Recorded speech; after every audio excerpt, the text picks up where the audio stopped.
You open your eyes, it's dark. You roll over, glance at the clock. 3:07 a.m. Again, you lie still. No noise, no pain. Just a strange alertness, like your body decided without your permission that it's time to wake up. Your thoughts drift. Why does this keep happening? Is this normal? Is there something wrong with me? If you're over 60 and waking up around 3 a.m. more often than you'd like, you're not alone. In fact, you're part of a quiet, widespread experience shared by millions of older adults across the world.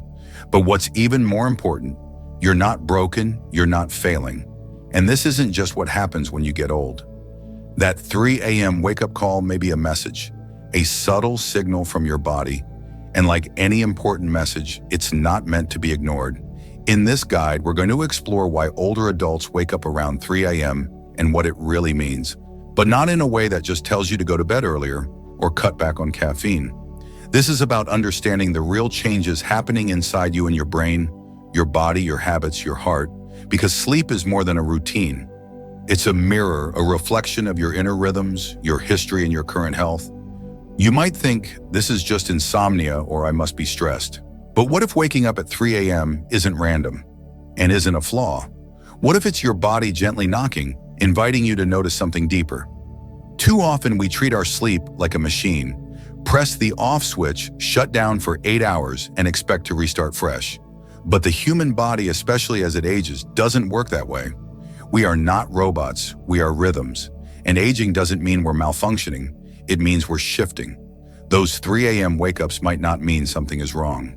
They might mean something is changing, something worth understanding. The truth is there are many reasons why older adults tend to wake in the early hours.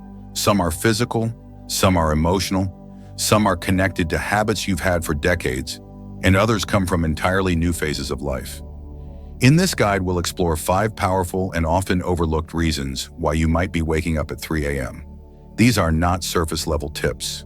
We'll go deep into your biology, your behavior, and even your emotions, and we'll meet real people along the way. Older adults who've wrestled with this same experience and found their own paths to peace. We'll talk about the slow decline of melatonin, the sleep hormone that quietly slips away with age. We'll explore how your internal clock begins to tick earlier, even if your lifestyle hasn't kept pace. We'll look into how physical discomfort in medical interruptions like joint pain medications or nighttime reflux can nudge you from sleep without warning. We'll consider how daily habits like early dinners and low evening activity subtly reshape your natural rhythm. And we'll gently open the door to something more intimate, the emotional and psychological restlessness that can rise when the world is quiet and your heart finally has space to speak. Each section is here to help you connect more deeply with what your body and your life stage might be asking for. By the end of this journey, our hope is that you'll no longer view 3 a.m. as an enemy, but as a gentle teacher, one that may be helping you sleep better, age more peacefully, and understand yourself more fully. Let's begin. It starts quietly, barely noticeable at first. A few nights here and there when you fall asleep easily, but find yourself wide awake in the darkest hours of the early morning. There's no noise, no discomfort, just wakefulness. Your eyes open. Your mind is alert, and you wonder, why now? One of the most common yet least understood reasons older adults wake up around 3 a.m. is the gradual decline of melatonin, the hormone that regulates your sleep-wake cycle. Often called the body's internal clock, whisper melatonin plays a critical role in not just helping you fall asleep, but keeping you asleep throughout the night. When we're younger, melatonin is released in a predictable, robust rhythm. As night falls, levels rise naturally, preparing the body for rest. By the time we're tucked into bed, our brains are bathing in enough melatonin to carry us through a long, uninterrupted night of sleep. But aging changes that rhythm. The pineal gland, the small part of the brain responsible for producing melatonin, begins to slow down. Production becomes weaker and less consistent. As a result, even if you fall asleep easily, the hormonal support needed to stay asleep often runs out by the early hours. 2 a.m., 3 a.m., sometimes earlier. It's not because you've done anything wrong. It's not poor sleep, hygiene, or bad habits. It's biology. And the more we understand that, the more empowered we are to work with our bodies rather than against them. There's also something else that makes this more complicated. Your body's growing sensitivity to light. As you age, your melatonin cycle becomes more easily disrupted by your environment. A street lamp filtering through the curtains, a dim nightlight, the glow of a digital clock, or even the hallway light slipping under the door. All of these can trick your brain into suppressing melatonin. The aging brain responds more dramatically to small cues, and light is one of the strongest. Let's look at Harold, a 72-year-old former teacher who's always considered himself a sound sleeper. For most of his life, sleep came easily. But over the past year, Harold began waking up regularly at 3:15 a.m. He wasn't anxious. He wasn't in pain. He was just awake. Fully awake. For weeks, he blamed stress or assumed he needed less sleep than before. But eventually, he began reading more about melatonin and realized it wasn't a matter of needing less sleep. It was about producing less melatonin. With this new awareness, Harold began making simple changes. He dimmed his lights earlier in the evening. He stopped using screens at least an hour before bed. He took a short, relaxing walk after dinner, exposing himself to fading natural light, which helped reinforce his circadian rhythm. He also replaced his bedroom clock with one that didn't glow and added blackout curtains to keep his room as dark as possible. These aren't radical changes, but for Harold, they worked. He still wakes up early some mornings, but far less frequently. And when he does wake, he no longer feels frustrated. He understands what's happening, he respects the rhythm, and that has brought him peace. Understanding melatonin is more than just a science lesson. It's a reminder that aging doesn't mean losing control. It means learning new ways to listen, to adapt, and to give your body what it needs now, not what it needed 20 years ago.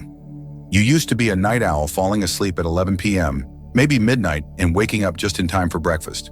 But now you're nodding off during the evening news and waking up at 3 a.m. fully alert. It doesn't feel like insomnia. It doesn't feel like stress. It just feels like your body has changed its schedule, and in many ways it has. This phenomenon is known as advanced sleep phase syndrome, a natural biological shift in the body's circadian rhythm that happens as we age. It's one of the most common reasons older adults find themselves waking up during the early morning hours, long before sunrise. The circadian rhythm is your internal body clock. It's what tells you when to feel sleepy, when to feel hungry, when to wake, and when to wind down. In younger adults, this rhythm often aligns with the natural light-dark cycle, feeling sleepy around 10 or 11 p.m. and waking around 6 or 7 a.m. But as we get older, the clock begins to drift. It starts to run earlier.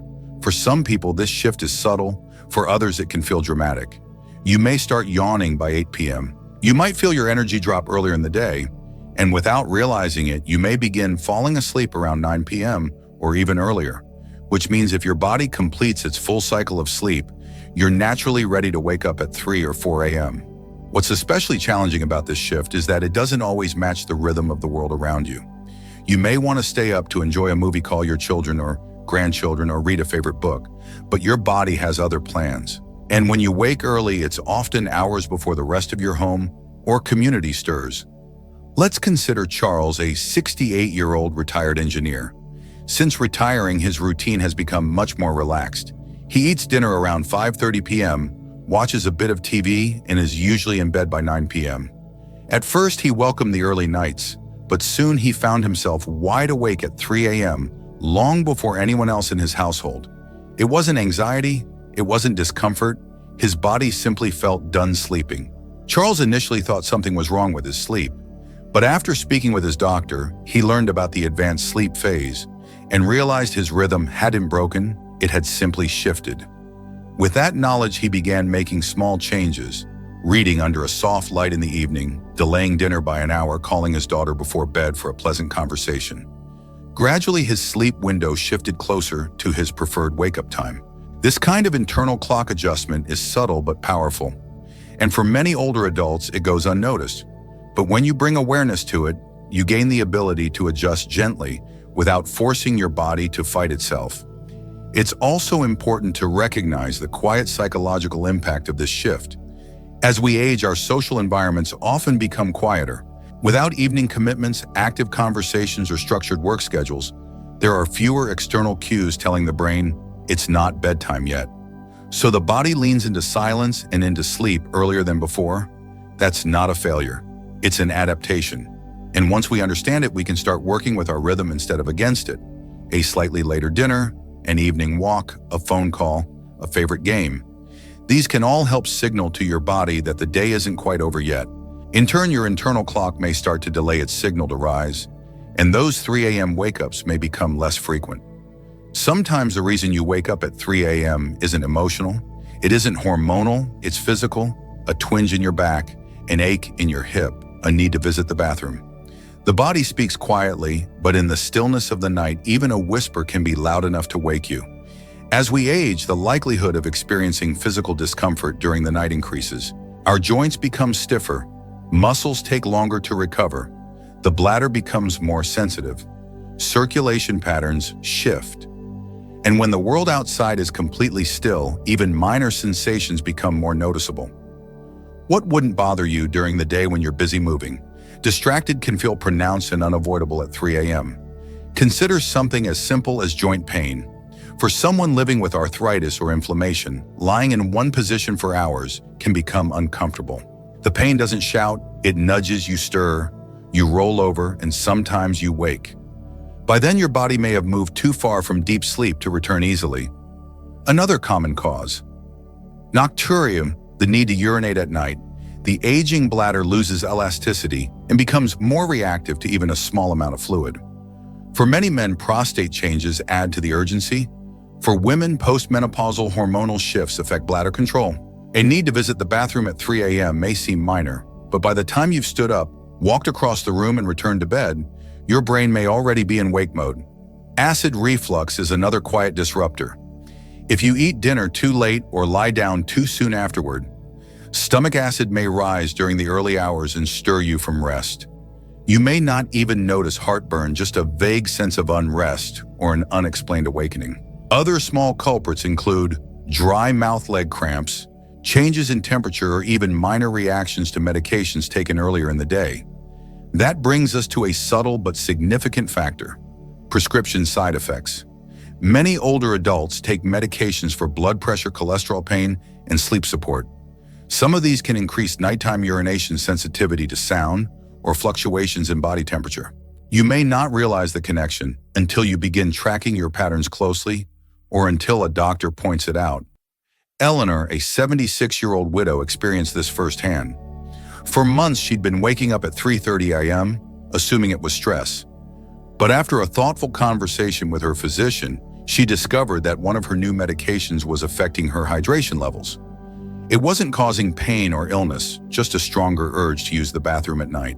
With a simple change in timing and a few lifestyle adjustments, Eleanor now wakes less frequently and finds it easier to return to sleep.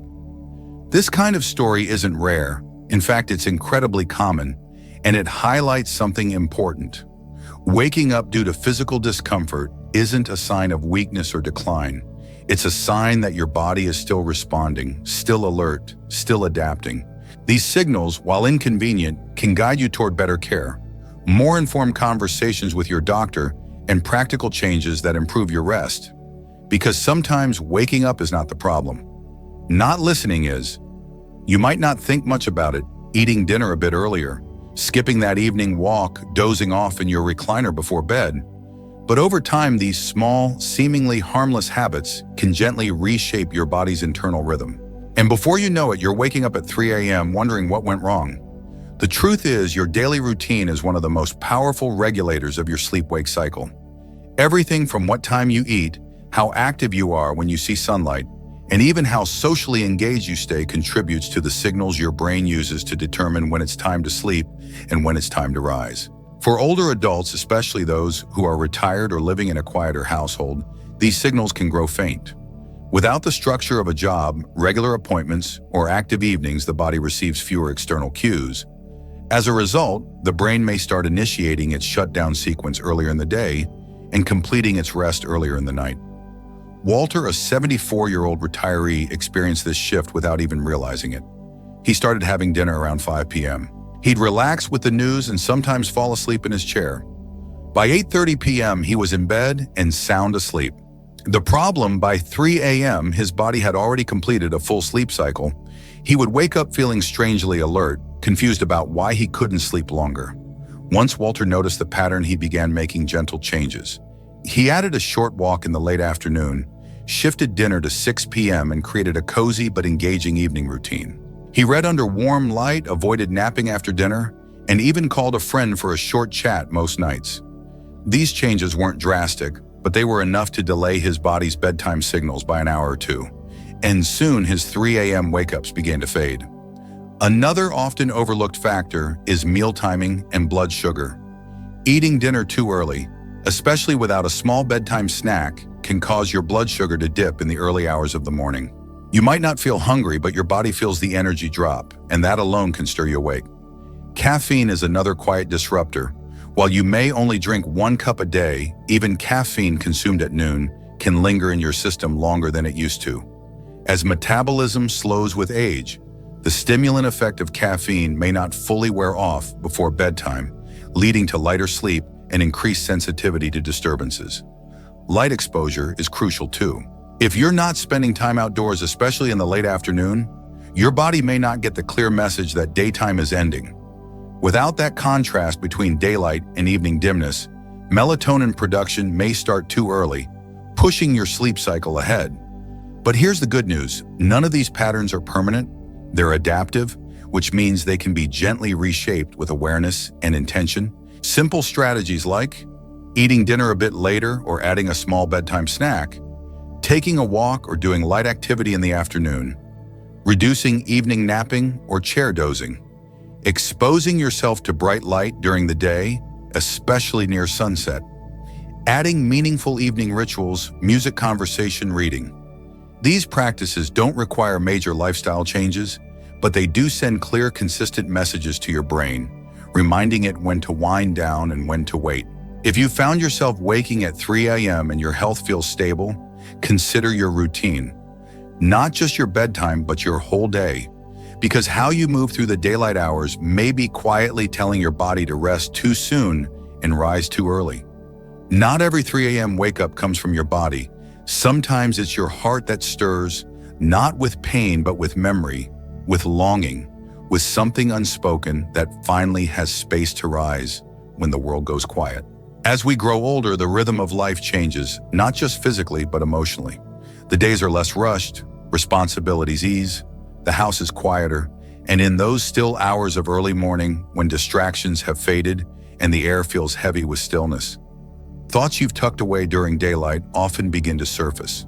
You may find yourself lying awake, not because you're uncomfortable, not because you're anxious, but because your mind is gently unfolding memories. Moments you haven't revisited in years, conversations you wish you'd had, decisions you still turn over in the dark. This isn't restlessness in the frantic sense. It's deeper, quieter, a slow tide of reflection that seems to come only when no one else is watching. Gloria, an 80-year-old widow, described her 3 a.m. wake-ups not as troubling, but as tender. She would lie still, eyes open, thoughts drifting to her late husband. Sometimes she'd remember a vacation they took in their 40s. Other times she'd think about the things they never got to say in their last week together. These thoughts weren't dramatic. They were simply there, asking to be noticed, asking to be felt. For others, it's not loss, but loneliness that emerges. Not the obvious painful kind, but something more subtle. A sense of missing connection, a longing for a shared moment, a warm voice, the reassurance that someone else is awake too. As social circles shrink and family becomes more distant, either in geography or in paced night can become a mirror that reflects that space. This kind of emotional wakefulness doesn't mean you're broken. On the contrary, it means you're human. You've lived, you've loved, you've experienced joy, grief, complexity, and those feelings don't vanish when the sun sets. In fact, they often wait for the quiet to be heard. For many, journaling has become a powerful way to meet these moments. Not with fear, but with attention. Keeping a small notebook by the bed can transform a 3 a.m. wake-up into a time of gentle processing. A space to write down thoughts, questions, dreams, or memories. Some people write one sentence, others write none, but feel comforted knowing the page is there if needed. Others find comfort in soft rituals, listening to calm music, sipping warm herbal tea, lighting a candle, or even writing a note to a loved one. These are not solutions, they're acknowledgments. Gentle ways of saying, I hear you, heart, I see what you're holding, and it's okay to feel it. Sleep is not just physical, it's emotional. And when the heart has something to say, it often chooses the quietest hour to speak. Rather than rushing to fix the wake-up, try asking, what part of me needed this moment? What truth is rising? What memory wants to be honored?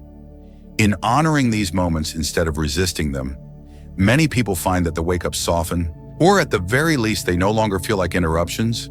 They become part of a deeper relationship with oneself, one that continues growing no matter what age. Now that we've walked through the science, the habits and the heart behind why so many older adults wake at 3 a.m., let's pause not to fix anything but to reflect. Because this isn't just about sleep, it's about how aging shifts our rhythms, how our bodies change, and how our minds catch up. It's about the wisdom you've gathered through decades of living and how your body may now be whispering truths that once had no room to be heard. That wake-up call at 3 a.m., it might be reminding you that your melatonin is fading, yes, or that you fell asleep too early, or that your hip needs a little more care, or your bladder a bit more consideration. But just as often, it might be something more profound. It might be a message. Slow down. Listen in this moment matters. And maybe that moment lying awake in the soft dark is where something in you wants to realign. Not just with a new sleep schedule, but with this new season of life. You are not broken. You are not losing your ability to rest. You are evolving. And with that evolution comes the invitation to tend to yourself in new ways, to pay attention to how your days shape your nights, to honor your body not as it once was, but as it is now, still capable, still wise, still speaking. If you take nothing else from this guide, take this 3 a.m. Doesn't have to be your enemy. It can be your check-in, a time to breathe, to stretch, to notice, to gently adjust, and yes, eventually, to return to rest. The silence of that hour doesn't mean you're alone. It means the world is quiet enough for you to hear what matters. So tonight, if you wake again, don't panic. Don't turn against yourself. Just notice, breathe, feel, reflect. Maybe write, maybe just listen. This is your rhythm now, and it can be peaceful, even beautiful. Thank you for walking this journey. May your nights be kind, your mornings steady, and your heart open to the quiet wisdom that lives within you, even at 3 a.m. Because aging is not an unraveling, it's an unfolding. And your body, with all its changes, is still profoundly wise. It may not follow the same schedule it once did, but it's still speaking, still sensing, still reaching for balance. So what can you do moving forward? You can start small. Have a gentle conversation with your doctor. Ask whether your medications or evening habits might be affecting your rest. Bring curiosity, not fear. It's not about finding something wrong. It's about finding what's true for you. Now you can share your story. Let someone else know that they're not alone in their early waking, a friend, a spouse, a neighbor. You'd be surprised how many people carry the same quiet questions, waiting for someone to go first. You can create space in your evening for reflection, not just sleep. Maybe it's a walk after dinner, a page in a journal, a phone call you keep meaning to make. These acts may seem small, but they shape your rhythm. They remind your body and your spirit that you are still active, still connected, still growing, and most of all, you can slow down. Not because you're giving up, but because you're tuning in. Let your sleep become not just something to fix, but something to feel. Let your nights carry not only rest, but recognition. And let your 3 a.m. moments, however brief or persistent, become part of a new kind of wisdom, a quiet understanding that even in wakefulness, you are whole. Thank you for spending this time with yourself. May the night be soft, the morning steady, and your path forward filled with presence and peace. Now we'd love to hear from you. Have you been waking at 3 a.m.? What do you think your body or your heart might be trying to say? Share your story, your thoughts, or even just a word in the comments below. You never know who else you might comfort, encourage, or inspire just by being honest. If you're watching this as a video, scroll down and leave us a comment. Tell us when you usually wake up and what you think might be behind it. Your experience matters, and it may be exactly what someone else needs to hear tonight. Let's turn this quiet experience into a shared understanding.